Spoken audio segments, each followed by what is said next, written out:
Hi, this is David Birch at StarPath School of Navigation with a note on how to fold a chart. And we have much of this covered in our textbooks. I have an article online and so forth. I'm motivated to do this because I accidentally ran across a video online called How to Fold a Chart, which kind of looked like an origami project.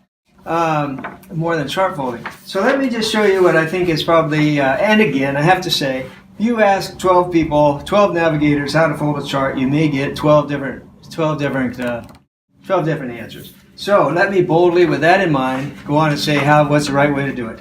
Okay, so here's a chart, and what's this one called? Oak Bay to Shoal Bay, number 18473. Okay, so this is going to be really simple. You would think we don't necessarily need a video.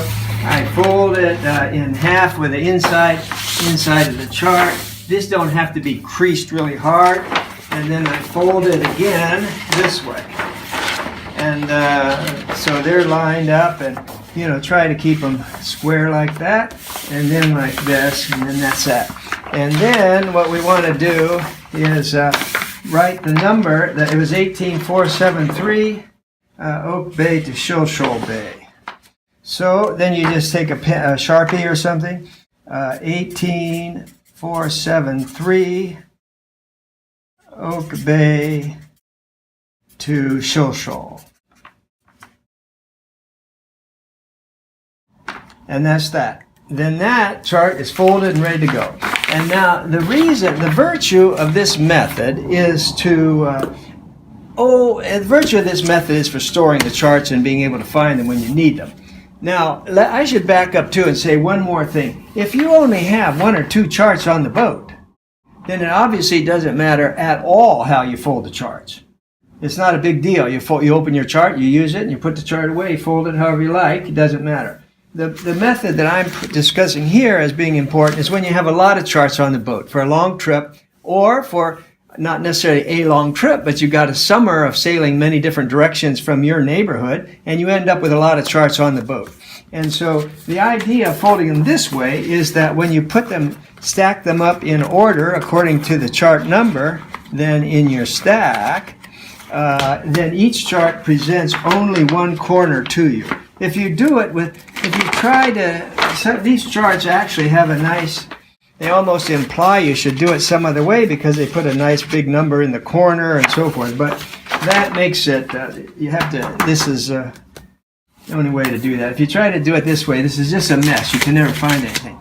So then the next step to this chart folding process is to go and, now bummer, I was going to get out an old paper catalog. I don't think I can find one now. But in the old days, the government used to print out these nice printed color catalogs, and then we would use those. But now they don't have that. So you go to starpath.com/get charts. I'll put a link in the description, and then you see where you go online to print out the catalog of charts according to the region. So this then, once you have those, this is then, there's pages that are graphics pages, and then there's a list.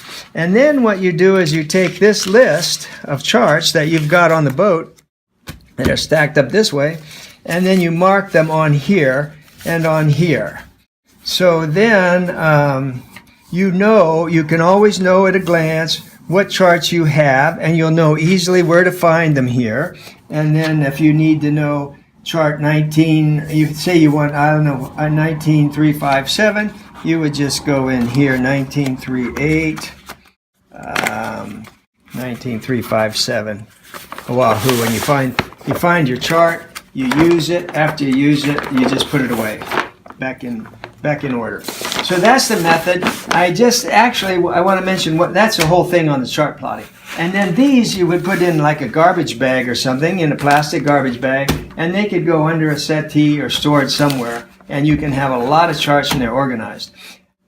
The passing note I want to make is, when I was going through our chart table here to get out these charts for this, I ran across this chart. I don't know what chart it is. It's actually one of our training charts that somehow is all beat up.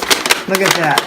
Now this is a case where it's never been wet that I know of. I don't know how it got to be in this condition, but you see this is kind of terrible condition for this chart. But now this takes us back to the video that's also online. There's a video on how to iron charts. So you can take this beater of a chart like this and then go and iron it and roll it up. It'd be a really nice chart again. So that's the end of that video. Thank you.